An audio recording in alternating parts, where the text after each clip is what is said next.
ಅಜ್ಞಾನತಿಮಿರಾಂಧಸ್ಯ ಜ್ಞಾನಾಂಜನಶಲಾಕಯಾ ಚಕ್ಷುರುನ್ಮೀಲಿತಂ ಯೇನ ತಸ್ಮೈ ಶ್ರೀ ಗುರವೇ ನಮಃ. ವೀಕ್ಷಕರಿಗೆ ನಮಸ್ಕಾರ. ಲೋಕದಲ್ಲಿ ಯಾವುದಾದ್ರೂ ಒಳ್ಳೆಯ ಸಾಧನೆಯನ್ನು ಮಾಡಿದ್ರೆ ಅಂಥವ್ರ ಬಗ್ಗೆ ನಮಗೆಲ್ಲ ಒಂದು ಕೊಂಡಾಟ ಅನ್ನೋದು ಇದ್ದೇ ಇರುತ್ತೆ. ಯಾರಾದ್ರೂ ತುಂಬ ಗುಣಶಾಲಿಗಳಾಗಿದ್ದರೆ ಅಂಥವ್ರ ಬಗ್ಗೆಯೂ ನಾವು ಅವ್ರು ಎಷ್ಟು ಚೆನ್ನಾಗಿದ್ದಾರೆ ಅಂತ ನಾವು ಸಂತೋಷ ಪಡುವಂಥದ್ದು ಉಂಟು. ಆದರೆ ಇದೆಲ್ಲ ಹೇಗೆ ಅಂತ ಹೇಳಿದ್ರೆ, ನಮಗಿಂತ ತುಂಬ ದೂರದಲ್ಲಿ ಯಾರಾದರೂ ಇರೋವಂಥವ್ರ ಬಗ್ಗೆ ಈ ರೀತಿಯಾದಂತಹ ಭಾವನೆಗಳು ಬರುವಂಥದ್ದು ಇದೆ. ಆದರೆ ಎಷ್ಟೋ ಸಂದರ್ಭದಲ್ಲಿ ನಮಗೆ ಹತ್ತಿರದಲ್ಲಿರುವಂಥವ್ರ ಬಗ್ಗೆನೇ ಈ ಒಂದು ಔದಾರ್ಯ ಗುಣ ನಮ್ಮಲ್ಲಿ ಉಂಟಾಗೋದಿಲ್ಲ. ನಮ್ಮ ಹತ್ತಿರದ ಬಂಧುಗಳು, ಎಷ್ಟೋ ಸಂದರ್ಭದಲ್ಲಿ ನಮ್ಮ ಅಣ್ಣ ತಮ್ಮಂದಿರೋ ಅಕ್ಕ ತಂಗಿಯರೋ ಇವರುಗಳು, ನಮ್ಮ ಅಕ್ಕಪಕ್ಕದ ಮನೆಯವರು, ನಮ್ಮ ಸಹೋದ್ಯೋಗಿಗಳು, ಸಹಪಾಠಿಗಳು, ನಮ್ಮ ಜೊತೆ ಕೆಲಸ ಮಾಡುವಂಥವರು, ಇಂಥವ್ರ ಬಗ್ಗೆಯೇ ಎಷ್ಟೋ ಸಂದರ್ಭಗಳಲ್ಲಿ ನಾವು ತುಂಬ ಔದಾರ್ಯದಿಂದ ವರ್ತಿಸೋದಿಲ್ಲ ಅನ್ನೋಂತಹ ವಿಷಯವೂ ಕೂಡ ಉಂಟು. ಇದು ಒಂಥರ ಪ್ಯಾರಾಡಾಕ್ಸ್ ಅಥವಾ ಪಝಲ್. ಏನು ಅಂತ ಹೇಳಿದ್ರೆ, ಸಂಸ್ಕೃತದಲ್ಲಿ ಒಂದು ಮಾತು ಹೇಳ್ತಾರೆ, ಯಾರು ಗುಣಶಾಲಿಗಳಾಗಿರ್ತಾರೋ ಅಂಥವ್ರ ಬಗ್ಗೆ ಬೇರೆ ಗುಣಶಾಲಿಗಳು ತಮ್ಮ ಮೆಚ್ಚುಗೆಯನ್ನು ಹೇಳ್ತಾರೆ. ಯಾರು ಸ್ವತಃ ಗುಣಶಾಲಿಗಳಾಗಿರಲ್ವೋ ಅಂಥವ್ರಿಗೆ ಬೇರೆಯವರ ಗುಣದ ಬಗ್ಗೆ ಗೊತ್ತಾಗೋದಿಲ್ಲ ಅಂತಂದ್ಬಿಟ್ಟು. ಅಂದರೆ ಇದನ್ನು ಪ್ರಾಯಶಃ ನಾವು ಇದಕ್ಕೆ ಅನ್ವಯಿಸ್ಕೊಂಡ್ರೆ, ಸಾಧನೆಗೆ ಅನ್ವಯಿಸ್ಕೊಂಡ್ರೆ ಅದಿನ್ನೂ ಚೆನ್ನಾಗಿ ಅರ್ಥವಾಗುತ್ತೆ. ಯಾರು ಒಂದಾದರೂ ವಿಷಯದಲ್ಲಿ ದೊಡ್ಡ ಸಾಧನೆ ಮಾಡಿರ್ತಾರೋ ಅಂಥವ್ರಿಗೆ ಬೇರೆಯವರು ಮಾಡುವಂತಹ ಸಾಧನೆಯ ಬಗ್ಗೆ ಒಂದು ಕಲ್ಪನೆ ಬರುತ್ತೆ ಮತ್ತು ಒಂದು ಪ್ರಶಂಸೆ ಬರುತ್ತೆ. ಆದರೆ ಸ್ವತಃ ಏನು ಸಾಧನೆ ಮಾಡಿಲ್ಲದೆ ಇರೋವಂಥವ್ರಿಗೆ ಬೇರೆಯವರು ಒಂದು ಸಾಧನೆಯನ್ನು ಮಾಡಬೇಕಾದ್ರೆ ಎಷ್ಟು ಕಷ್ಟಪಟ್ಟಿರ್ತಾರೆ, ಅದ್ರ ಹಿಂದೆ ಎಷ್ಟು ತಪಸ್ಸಿದೆ ಅನ್ನೋದು ಅರ್ಥವೇ ಆಗೋದಿಲ್ಲ ಅನ್ನೋದು ಗೊತ್ತಾಗುವಂಥ ವಿಷಯ. ಗುಣಿನಿ ಗುಣಜ್ಞೋ ರಮತೆ ನಾ ಗುಣಿನೋ ಗುಣಿನಿ ಪರಿತೋಷಃ ಅನ್ನುವಂತಹ ಮಾತು ಸಂಸ್ಕೃತದಲ್ಲಿದೆ. ಇದಲ್ಲದೇ ಇನ್ನೊಂದು ವಿಚಿತ್ರವಾದ ಪರಿಸ್ಥಿತಿಯನ್ನು ಒಬ್ಬ ಕವಿ ತೋರಿಸ್ಕೊಡ್ತಾನೆ. ಏನು ಅಂತಂದರೆ, ಸರಳರಾಗಿರುವವರು ವಿರಳರು ಅಂತಂದ್ಬಿಟ್ಟು. ಅದು ಹೆಂಗೆ ಸರಳರೇ ವಿರಳರು ಹೇಗೆ ಅನ್ನೋದನ್ನು ಈ ಒಂದು ಶ್ಲೋಕ ಹೇಳುತ್ತೆ. ನಾ ಗುಣಿ ಗುಣಿನಂ ವೇತ್ತಿ, ಯಾವನಲ್ಲಿ ಸ್ವತಃ ಒಂದು ಗುಣ ಇಲ್ಲವೋ ಅಂಥವನಿಗೆ ಬೇರೆಯವರ ಗುಣ ಅರ್ಥವಾಗೋದಿಲ್ಲ ಅಂತಂದ್ಬಿಟ್ಟು. ಅಂದರೆ ನಾವು ತುಂಬ ಉದಾರರಾಗಿದ್ದರೆ ಬೇರೆಯವರ ಔದಾರ್ಯವನ್ನು ಅರ್ಥ ಮಾಡ್ಕೊಳ್ಬೋದು. ಅಂದರೆ ಉದಾರರಾಗಿರೋದು ಅಂತಂದರೆ, ಯಾರೋ ಕಷ್ಟದಲ್ಲಿರ್ತಾರೆ, ಅಂಥವ್ರಿಗೇನೋ ಸಹಾಯ ಮಾಡಬೇಕು. ಅದಕ್ಕೆ ನಮಗೆ ಬೇರೆಯವರಿಗೆ ಏನೋ ಕಷ್ಟದಲ್ಲಿ ಬಿದ್ದಾರೆ, ಪಾಪ ಅವ್ರಿಗೆ ಒಂಚೂರು ಸಹಾಯ ಮಾಡೋಣ ಅನ್ನುವಂತಹ ಪ್ರವೃತ್ತಿ ನಮ್ಮಲ್ಲಿದ್ದರೆ, ಬೇರೆಯವರಲ್ಲಿ ಅದೇ ಗುಣವನ್ನು ಕಂಡಾಗ ನೋಡಿದ್ಯಾ, ಕಷ್ಟದಲ್ಲಿರೋರಿಗೆ ಅವನು ಸಹಾಯ ಮಾಡ್ತಾನೆ ಅನ್ನುವಂಥದ್ದನ್ನು ಪತ್ತೆ ಹಚ್ಚೋದಕ್ಕೆ ಸಾಧ್ಯವಾಗುತ್ತೆ. ನಾ ಗುಣಿ ಗುಣಿನಂ ವೇತಿ, ಆ ಗುಣ ಇಲ್ಲದೇ ಇರೋವಂಥವನು ಆ ಗುಣಶಾಲಿಯನ್ನು ಅವನು ಅರ್ಥ ಮಾಡ್ಕೊಳ್ಳೋಕ್ಕೆ ಆಗಲ್ಲ. ಆದರೆ ಲೋಕದ ಒಂದು ಟ್ರ್ಯಾಜಡಿ, ದುರಂತ ಏನು ಅಂತ ಹೇಳಿದ್ರೆ, ಒಬ್ಬ ಗುಣಶಾಲಿ ಇನ್ನೊಬ್ಬ ಗುಣಶಾಲಿಯನ್ನು ಕಂಡರೆ ಅವನಲ್ಲಿ ಅವನ ಬಗ್ಗೆ ಒಂದು ಮಾತ್ಸರ್ಯ ಉಂಟಾಗುತ್ತೆ. ಗುಣಿ ಗುಣಿಷು ಮತ್ಸರಿ. ನೋಡಿದ್ರಾ ಹೇಗಿದೆ ಇದು? ಇನ್ನೊಬ್ಬನ ನಮ್ಮಲ್ಲಿ ಆ ಗುಣ ಇಲ್ಲದೆ ಹೋದರೆ ಇನ್ನೊಬ್ಬರಲ್ಲಿ ಆ ಗುಣ ಇದ್ದರೆ ನಮ್ಗೆ ಅರ್ಥವೇ ಆಗಲ್ಲ. ಇನ್ನೊಬ್ಬರಲ್ಲಿ ಏನು ಗುಣ ಇದೆಯೋ ಅದೇ ಗುಣ ನಮ್ಮಲ್ಲೂ ಇದ್ದರೆ ಮತ್ಸರ ಉಂಟಾಗ್ಬಿಡುತ್ತೆ. ಕ್ಲಾಸ್ನಲ್ಲಿ ಇಬ್ಬರು ಟಾಪ್ ರ್ಯಾಂಕಿಂಗ್ ಸ್ಟೂಡೆಂಟ್ಸ್ ಇದ್ದರೆ ಇಬ್ಬರೂ ಕಷ್ಟಪಟ್ಟು ಓದೋದು ಏನು ಅಂತ ಗೊತ್ತು. ಆದರೆ ಒಬ್ಬನಿಗೆ ನನಗಿಂತ ಅವನು ಎಲ್ಲಿ ಮೀರಿಸ್ಬಿಡ್ತಾನೋ, ಹೆಚ್ಚು ಮಾರ್ಕ್ಸ್ ತೊಗೊಂಡ್ಬಿಡ್ತಾನೋ ಅಂತಂದ್ಬಿಟ್ಟು ಮಾತ್ಸರ್ಯ ಉಂಟಾಗ್ಬಿಡುತ್ತೆ. ಗುಣಿ ಗುಣಿಷು ಮತ್ಸರಿ. ಆದ್ದರಿಂದಲೇ ಕವಿ ಹೇಳೋದೇನು ಅಂತಂದರೆ, ತಾನು ಗುಣಶಾಲಿಯೂ ಆಗಿದ್ದು ಬೇರೆಯವರಲ್ಲಿರುವಂತಹ ಗುಣವನ್ನು ಕೊಂಡಾಡುವಂಥ, ಸಂತೋಷ ಪಡುವಂಥದ್ದು, ಎರಡೂ ಆಗಿರುವಂಥದ್ದು ವಾಸ್ತವವಾಗಿ ಒಂದು ಸರಳತೆಯ ಲಕ್ಷಣ. ಆದರೆ ಗುಣಶಾಲಿಯೂ ಆಗಿದ್ದು ಗುಣರಾಗಿಯೂ ಆಗಿರುವಂಥವನು, ಅಂತಹ ಸರಳ ಜನ ವಿರಳ ಅನ್ನುವಂತಹ ಮಾತನ್ನು ಈ ಕವಿ ಹೇಳ್ತಾನೆ. ಹಾಗೆ ನಮಗೆ ಲೋಕದಲ್ಲಿ ನಾವು ಗುಣಶಾಲಿಗಳಾಗಿದ್ದು ಬೇರೆಯವರಲ್ಲಿರುವಂತಹ ಗುಣವನ್ನು ನೋಡಿ ಸಂತೋಷ ಪಡುವಂಥದ್ದು, ಅದನ್ನು ಕೊಂಡಾಡುವಂಥದ್ದು. ಬಹಳ ಜನಕ್ಕೆ ಬೇರೆಯವರಲ್ಲಿರುವಂತಹ ಗುಣ ಗೊತ್ತಾಗುತ್ತೆ, ಸಂತೋಷವೂ ಬೇಕಾದ್ರೂ ಉಂಟಾಗಬಹುದು, ಆದರೆ ಆ ಬಗ್ಗೆ ಒಂದು ಕೊಂಡಾಟದ ಮಾತನ್ನು ಮಾತ್ರ ಆಡೋದಕ್ಕೆ ಇಷ್ಟಪಡೋದಿಲ್ಲ ಅನ್ನುವಂತಹ ಪರಿಸ್ಥಿತಿಯು ಕೂಡ ಬರೋದು ಉಂಟು.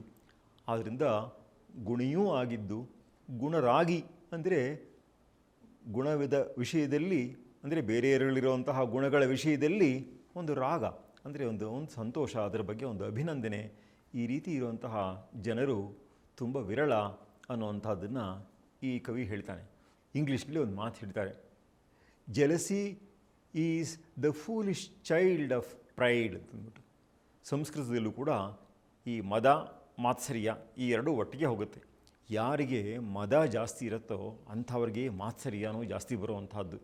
ಅಂದರೆ ನಾನು ಅಂಥವನು ಅಂತ ತನ್ನ ಬಗ್ಗೆನೇ ಯಾರು ತುಂಬ ಹೆಚ್ಚುಗಾರಿಕೆಯ ಭಾವನೆಯನ್ನು ಇಟ್ಕೊಂಡಿರ್ತಾರೋ ಅಂಥವ್ರಿಗೆ ಬೇರೆ ಇನ್ಯಾರಾದ್ರೂ ಸಮ ಅಂತ ಅನ್ನಿಸ್ಕೊಂಡ್ಬಿಟ್ರೆ ಅಂತಂದ್ಬಿಟ್ಟು. ಕನ್ನಡದಲ್ಲಿ ಒಂದು ಗಾದೆ, ಕವಿಗೆ ಕವಿ ಮುನಿವಂ ಅಂತಂದ್ಬಿಟ್ಟು. ಒಬ್ಬ ಕವಿ ಅನ್ಕೊಂಡ್ರೆ ಇನ್ನೊಬ್ಬ ಕವಿಗೆ ಅದೇನೋ ಸಂಕಟ ಆಗುತ್ತೆ. ಅಯ್ಯೋ ಎಷ್ಟು ಚೆನ್ನಾಗಿ ಹೇಳ್ಬಿಟ್ನಲ್ಲ, ನಾನು ಹೇಳಬೇಕಾಗಿತ್ತು ಇಂಥ ಮಾತನ್ನು, ಅವನು ಹೇಳ್ಬಿಟ್ನಲ್ಲ ಅಂತಂದ್ಬಿಟ್ಟು.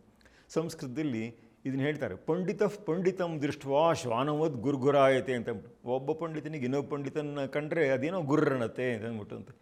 ಹೀಗೆ ಲೋಕದಲ್ಲಿ ಈ ಅಸಹನೆ ಅನ್ನುವಂಥದ್ದು ಎಷ್ಟು ಸಾಧಾರಣ ಅಂತಂತಂದರೆ, ಅದಕ್ಕೆ ಒಬ್ಬ ಹೇಳ್ತಾನೆ ಇಂಗ್ಲೀಷ್ನಲ್ಲಿ, ಎಲ್ಲರೂ ಲವ್ ಈಸ್ ಬ್ಲೈಂಡ್ ಅಂತ ಹೇಳ್ತಾರಲ್ಲ, ಸುಳ್ಳು ರೀ, ಅದು ತಪ್ಪು. ಜೆಲಸಿ ಈಸ್ ಬ್ಲೈಂಡ್ ಅಂತಂದ್ಬಿಟ್ಟು ಅಂತ. It is not love that is blind, it is jealousy that is blind ಅಂತಂದ್ಬಿಟ್ಟು. ಹಾಗೆ ಈ ಅಸೂಯೆ ಅನ್ನುವಂಥದ್ದು ಬಂದುಬಿಟ್ರೆ ಮನುಷ್ಯನಿಗೆ ಬೇರೆಯಲ್ಲಿ ಅವರು ಯಾರು ಎಂಥವರು ಇದೆಲ್ಲನೂ ಕೂಡ ಏನು ಬೇಡವೇ ಬೇಡ, ಅವರಲ್ಲಿರುವಂತಹ ಗುಣವನ್ನು ಕೂಡ ದ್ವೇಷಿಸುವಂತಹ ಬುದ್ಧಿ ಬಂದ್ಬಿಡುತ್ತೆ. ಅದಕ್ಕೋಸ್ಕರನೇ ವೇದದಲ್ಲಿ ಒಂದು ಮಾತು ಬರುತ್ತೆ, ವಿದ್ಯೆ ಅನ್ನುವಂಥದ್ದನ್ನೇ ಒಬ್ಬಳು ಸ್ತ್ರೀ ಅಂತ ಅಂದ್ಕೊಳ್ಳಿ ನೀವು. ಆ ವಿದ್ಯೆ ಅನ್ನುವಂಥವಳು ವಿದ್ಯೆಯನ್ನು ಪಡೆಯುವಂಥವನಿಗೆ ಅವನ ಹತ್ತಿರ ಬಂದ್ಬಿಟ್ಟು, ಅಪ್ಪ ಒಂದು ರಿಕ್ವೆಸ್ಟ್ ಅಂತ ಹೇಳ್ತಾಳಂತೆ. ಏನು ಅಂತಂದರೆ, ಅವಳು ಮಾಡ್ಕೊಳ್ಳುವಂತಹ ಪ್ರಾರ್ಥನೆ ಏನಪ್ಪ ಅಂದರೆ, ನೀನು ವಿದ್ಯೆಯಲ್ಲಿ ಚೆನ್ನಾಗಿ ಒಂದು ಪ್ರಭುತ್ವವನ್ನು ಪಡೆದ ಮೇಲೆ ನೀನು ಬೇರೆಯವರಿಗೆ ವಿದ್ಯೆಯನ್ನು ಹೇಳ್ಕೊಡ್ಬೇಕು, ಆದರೆ ಯಾರಿಗೆ ಹೇಳ್ಕೊಡಬೇಡ ಅನ್ನೋದನ್ನು ಹೇಳ್ತಾಳೆ. ಅದರಲ್ಲಿ ಏನು ಅಂತಂದರೆ, ಅಸೂಯಕಾಯ, ಅನೃಜವೇ, ಶಠಾಯ, ಈ 3 ತರಹದ ಜನಗಳಿಗೆ, ಲಿಸ್ಟ್ ಇನ್ನೂ ಸ್ವಲ್ಪ ದೊಡ್ಡದಿದೆ, ಸದ್ಯಕ್ಕೆ ಇಷ್ಟು ಸಾಕು ನಾವು ತಿಳ್ಕೊಂಡ್ರೆ. ಅಸೂಯೆ ಪಡುವಂಥವನಿಗೆ ಮತ್ತು ರುಜು ಬುದ್ಧಿ ಇಲ್ಲದೇ ಇರೋವಂಥವನಿಗೆ ಅಂದರೆ ಡೊಂಕು ಹಾಗಿರೋವಂಥವನಿಗೆ, ಶಠ ಅಂದರೆ ಭಂಡನಾಗಿರೋವಂಥವನಿಗೆ, ಈ 3 ತರಹದ ಜನಗಳಿಗೆ ವಿದ್ಯೆಯನ್ನು ಕೊಡಬೇಡ ಅಂತಂದ್ಬಿಟ್ಟು. ಯಾಕೆ ಅಂತ ಕೇಳಿದ್ರೆ, ಇವರು 3 ಜನಗಳು ಕೂಡ ವಿದ್ಯೆಯನ್ನು ಒಂದಲ್ಲ ಒಂದು ರೀತಿಯಲ್ಲಿ ದುರುಪಯೋಗ ಪಡಿಸ್ಕೊಳ್ಳುವಂಥವ್ರು. ಎಷ್ಟೋ ಸಂದರ್ಭದಲ್ಲಿ ಗುರುಗಳಿಗೇ ತಮ್ಮ ಶಿಷ್ಯನ ಬಗ್ಗೆ ಅಸೂಯೆ ಉಂಟಾಗ್ಬಿಡೋದು. ಇಷ್ಟು ಸಣ್ಣ ವಯಸ್ಸಿಗೆ ಅವನು ಇಷ್ಟೊಂದು ತಿಳ್ಕೊಂಡ್ಬಿಡ್ತಾ ಇದ್ದಾನ, ನಾಳೆ ನನ್ನೇ ಮೀರಿಸ್ಬಿಟ್ರೆ ಅನ್ನುವಂತಹ ಒಂದು ಭೀತಿ ಉಂಟಾಗುವಂಥದ್ದು. ಭಜಗೋವಿಂದ ಸ್ತೋತ್ರದಲ್ಲಿ ಶಂಕರ ಭಗವತ್ಪಾದರು ಆ ಮಾತನ್ನು ಮಕ್ಕಳ ಬಗ್ಗೆ, ಗುರು ಶಿಷ್ಯನ ಬಗ್ಗೆ ಇದೆಯಲ್ಲ, ಹಾಗೆಯೇ ತಂದೆ ಮಗನ ಬಗ್ಗೆ ಕೂಡ ಅಂದ್ಕೊಳ್ಳುವಂಥದ್ದು. ಯಾವುದ್ರ ಬಗ್ಗೆ? ಪುತ್ರಾದಪಿ ಧನ ಭಾಜಾಂ ಭೀತಿ ಸರ್ವತ್ರೈಷ ವಿಹಿತ ರೀತಿ ಅಂತಂದ್ಬಿಟ್ಟು. ತನ್ನ ಮಗನ ಕಂಡ್ರೂ ವರಿ ಮಾಡ್ಕೊಳ್ಳೋದಂತೆ ತಂದೆ, ಐಶ್ವರ್ಯಶಾಲಿಯಾದಂತಹ ತಂದೆ ತನ್ನ ಮಗನೇ ಇದನ್ನೆಲ್ಲ ಲಪಟಾಯಿಸ್ಬಿಟ್ರೆ ಅಂತಂದ್ಬಿಟ್ಟು ಅದಕ್ಕೋಸ್ಕರವಾಗಿ ಹೆದರ್ಕೊಳ್ಳುವಂಥದ್ದು, ಅಥವಾ ತನ್ನನ್ನೇ ಮೀರಿಸಿ ಇವನೇನಾದ್ರು ಜಾಸ್ತಿ ಬೆಳೆದುಬಿಟ್ರೆ ಅಂತ. ಸಂಸ್ಕೃತದಲ್ಲಿ ಅದಕ್ಕೇ ಏನು ಹೇಳ್ತಾರೆ ಅಂತ ಹೇಳಿದ್ರೆ, ಶಿಷ್ಯಾದಿಚ್ಛೇತ್ ಪರಾಜಯಂ, ಪುತ್ರಾದಿಚ್ಛೇತ್ ಪರಾಜಯಂ ಅಂತಂದ್ಬಿಟ್ಟು.